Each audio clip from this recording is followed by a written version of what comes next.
Hi everyone, in today's video I'll show you guys how you can unsync Gmail accounts on your iPhone. Welcome back to our channel How To Tutorials. So let's dive right into it. So first thing, you'll have to open your settings application and then scroll all the way down and you can see apps right here. Tap on apps and then you'll have to now search for mail. So tap on search bar and search for mail.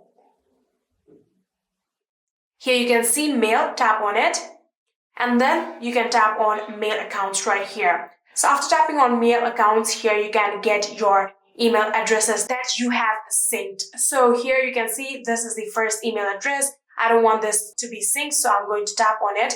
And then you have to tap on this mail toggle button just like this and turn it off. So after doing that, you can now go back. And now you know that this email address is not synced.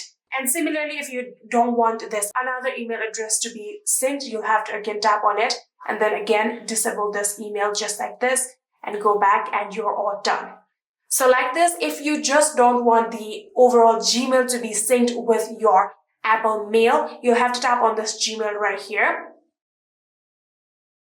And then you'll have to again tap on this mail option right here and turn it off. Now you can go back. And now none of your Gmail accounts, and now you have confirmed that none of your mail account or any specific email address is synced. And yeah, that is it. I hope this video was helpful to you guys. If it was, please do not forget to hit that subscribe button and like our video. Thank you so much for watching. See you in the next.